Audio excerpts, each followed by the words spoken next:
প্রিয় শৌখিন ছাদবাগানী বন্ধুরা, আপনাদের সকলকে আমার শৌখিন ছাদবাগান ইউটিউব চ্যানেলে জানাই সাদর সম্ভাষণ। প্রিয় ভিউয়ার্স, এটি আমার কাটিমনের চারা, 2 বছরের চারা। এটির মধ্যে কিন্তু মুকুল চলে এসছে। প্রিয় ভিউয়ার্স, এখন মাঘ মাসের শেষ পর্যায়ে চলে এসেছি আমরা। এই মাঘ মাসের শেষেই কিন্তু সমস্ত আম গাছের মুকুলগুলি দ্রুত বৃদ্ধি পায়।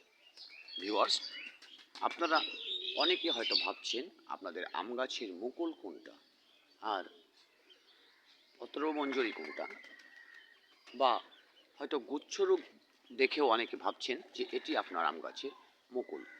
প্রিয় ভিউয়ার্স, আজকে এই বিষয়টি একটু পরিষ্কার করব। দেখুন, এটি হচ্ছে আম গাছের মুকুল। এপাশে দেখুন, এগুলো হচ্ছে আম গাছের মুকুল। এপাশে আমার ছোট্ট করে এখনো রয়ে গেছে, এটি কিন্তু আম গাছের মুকুল। আবার আপনারা যদি এমনটা দেখেন তাহলে কিন্তু এটি মুকুল নয়, এটি কিন্তু গাছের একটি রূপ, একে বলে গুচ্ছ রূপ। এখান থেকে মুকুল প্রস্ফুটিত হবে না, এবং সে মুকুল না হয়ে এ ধরনের গুটি গুটি হয়ে থাকবে। ভিউয়ার্স, এগুলো গাছের একটি মারণ রোগ। যদি এ ধরনের সমস্যা দেখা দেয় তাহলে আপনারা এটিকে দ্রুত অপসারণ করবেন। এটি কিন্তু মুকুল নয়। আমি আবারও দেখাচ্ছি, মুকুলটা এ ধরনের হবে।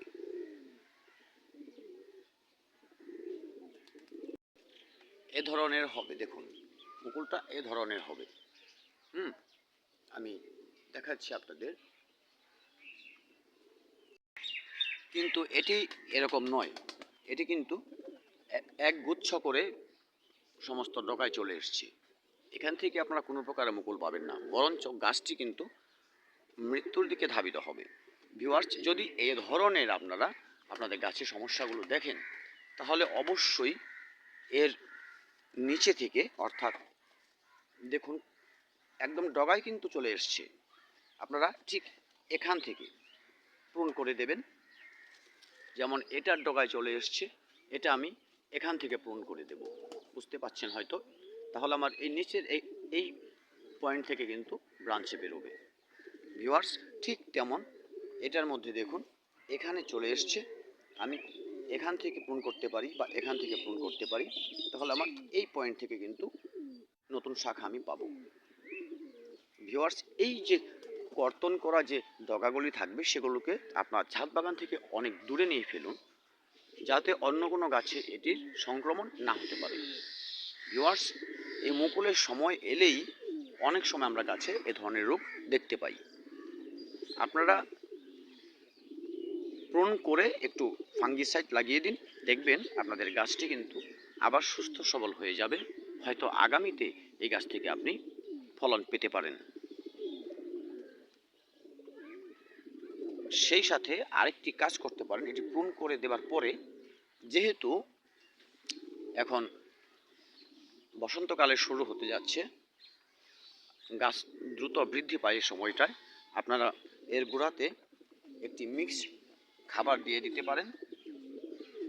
যেমন 1 মুঠো শিনকুচি, 2 মুঠো ভার্মি কম্পোস্ট, এবং এরকম একটি ছোট টবের জন্য, 10 ইঞ্চি টবের জন্য 1/2 চামচ ডিএপি, এগুলো দিয়ে দিন। দেখবেন আপনাদের গাছটি কিন্তু খুব সুন্দর হয়ে বৃদ্ধি পাচ্ছে। যাদের কাছে এসব খাবার নেই তারা কিন্তু কিচেন কম্পোস্ট করে দিতে পারেন, বা সবজি পচা জল দিতে পারেন। তবে অবশ্যই সরিষার খোল জল দেবেন না বা নিম খোল জল দেবেন না, এতে কিন্তু আম গাছের পাতা পোড়া রোগের একটি সমস্যা দেখা দেয়। ভিউয়ার্স, এই মুকুল এবং গুচ্ছ রোগ, এটি আমরা অনেকে বুঝতে পারি না কোনটা কি, তাই আজকের এই ভিডিওটি নিয়ে এলাম।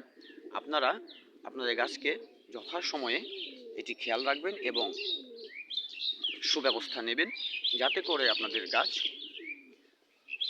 অন্তত মৃত্যুর হাত থেকে রক্ষা পায় এবং আগামীতে প্রচুর শাখা পোশাকা নিয়ে ঝোপালো হয়ে যায়। ভিউয়ার্স, ভিডিওটি দেখার জন্য সকলকে ধন্যবাদ। ভালো থাকবেন সবাই। দেখা হবে আগামী ভিডিওতে। আরেকটি কথা না বললেই নয়, সেটি হচ্ছে আমার এই ছোটো ছোটো টিপসগুলো আপনাদের কাছে পৌঁছে দেওয়ার চেষ্টা করি আমি, যাতে সমস্ত ছাদ বাগানিদের গাছগুলি অনেক সুন্দর থাকে। ভিউয়ার্স, আমার চ্যানেলটি সাবস্ক্রাইব করে আমার ভালোবাসার মানুষের পাশেই থাকবেন আশা করি। ধন্যবাদ সকলকে।